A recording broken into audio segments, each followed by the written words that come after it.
يزعم أنه زكي وأنه السيد المرجع المعظم الفقيه الجبل الأشم مولانا السيد صادق الحسين الشيرازي، نعم. أدامه الله وحفظه، كأنه له زكية وله قامة علمية على أساس بحيث أنه عمم على يده.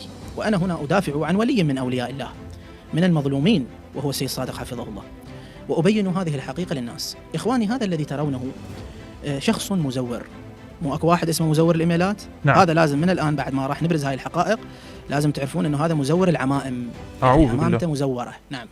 شلون قصدي مزور؟ لأنه إحنا بالحوزة جرت العادة والعرف. طبعا العمامة هي بشكل عام سنة نبوية، الإنسان يعتم ويرتدي العمامة، السنة نبوية، ولكن جرى العرف أن الزي بهذه الطريقة والعمامة بهذه الطريقة مو شعيط ومعيط يجي يعمم نفسه، وإلا صارت هيته.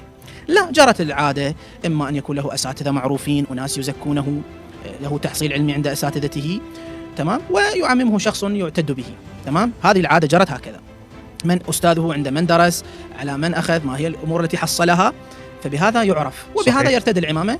وعادة يكون تبركا، هسه إما مجتهد إما مرجع يعمم، هذا للتبرك. فإذا بانت هذه الحقيقة يتضح أنه مزور، شخص انتحل العمامة وزورها. طبعا ادعى أنه زكي وأنه طالب علم وأنه بعدما وجه وسئل أين أنت، من وين جيت، من الذي حصلت عنده، انفضح، فما كان عنده جواب، واتضح أنه إنسان مزور.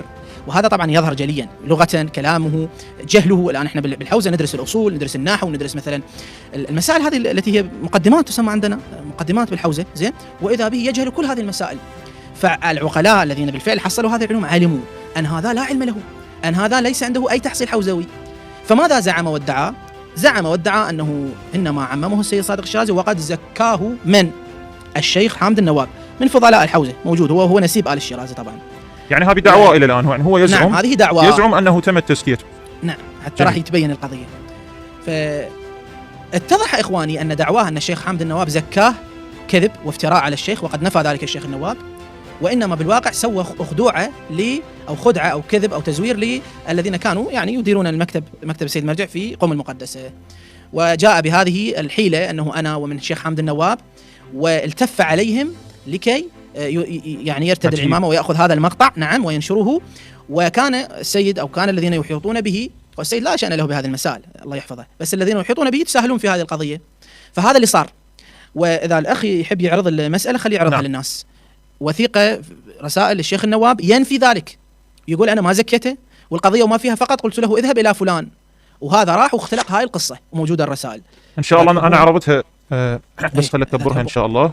بس هذا الكلام جدا خطير شيخ علي، هذا الكلام اللي أنت قاعد تتفضل به كارثي.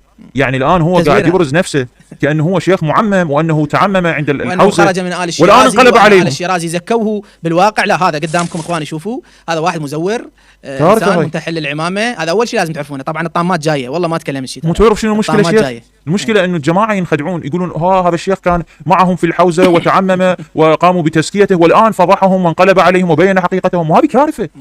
وانا عرفتها طبعا، الوثيقه اللي ارسلتها عرفتها على اليوتيوب، خليها معروضه، ارجوك خليها نعم. معروضه، يعني موجوده ان شاء الله. الان نجي وثيقه اخرى. زين اخواني، فقط دقيقه اجاوب على هذه المساله. شوف، انت اذا شيعي بالفعل لابد ان تعرف ان القضيه، الانسان اللي متبع لاهل بيت الاسلام يكون عاقل. انا اتركني الان، انت يا من تسمع اتركني، اعتبرني انسان يعني مجهول عندك، لا تعرفني، زين، بس لا، اذا عندك عقل وحكم عقلك. والقضيه ترى قضيه جنه ونار، ايمان وكفر، ترى اسلام وكفر، مو قضيه ترى والله اختلاف بالراي. لا قضيه مو هيك. راح يجي إن شاء الله واتكلم بالمسألة. يعني الذين يتابعون صاحب هاي المقالات، هذا الأحمق الجاهل هؤلاء، والذين يقفون على هاي العقائد الفاسدة، هؤلاء ليسوا من المسلمين. قضية إسلام وكفر، تلعب بالنار أنت قاعد، يعني اعرف القضية خطرة، ويلك لا تضيع نفسك، لا تصير فحم الجهنم. فأنا قاعد أتكلم هاي الكلام حتى أبين لك إن أنت اللي بالفعل تريد تشوفه هذا ممكن تثق به أو تسمع إليه، هذا واحد مزور. ها قدامك الآن، هو يزعم طبعا، حتى الوثيقة موجودة، هو دعواه أن الشيخ حامد النواب زكاه. فإذا بالشيخ النواب يكذب ذلك أمامكم ويقول ابدا ليست تزكيه والامر كذا وكذا وكذا، وهذا الشيخ النواب موجود، زين، واللي يريد يتاكد يروح يقول الشيخ النواب هذه الرساله بالفعل انت كاتبها او لا، موجود الشيخ النواب بالنجف موجود. زين، يعني الشيخ بس حتى نحللها بالمقوله الان، يعني هذه الصوره اللي موجوده اللي انا عرضتها على اليوتيوب اللي هي رسائل على الواتساب، هذه مع الشيخ النواب، صح ولا غلط؟ اي والان يعني هو ينفي هذه المساله والدعوه انه هو قام بتزكيه المدعو امير القريشي. نعم. وبالتالي بعد هذا الوثيقه اول شيء نقول يتضح ان الرجل مزور ليس معمما، هاي أول شيء، لأنه كما قلت صاحب العمامة يكون عنده تحصيل علمي، تحصيل علمي، لا يرتدي هكذا، له أستاذ شخص درس عنده وحصل دروسه، هذا غير يعني النتاج العلمي. النتاج العلمي أيضا يعاد. وين النتاج العلمي؟ هو كله سارق من شيخنا الأستاذ، ما في شيء عنده. هذه نقطة. النقطة اللي أريد أن أشير لها أيضا، وهي أنه إخواني، إذا أنتم الآن شككتم بكلامي، فاجعلوا كلامي هكذا، اجعلوه أنه مشكوك فيه، يعني لا تقبلوه، ولكن أطلب منكم هذا الطلب، لا تصير مثل المخالف. حرك عقلك وفكر بالقضية.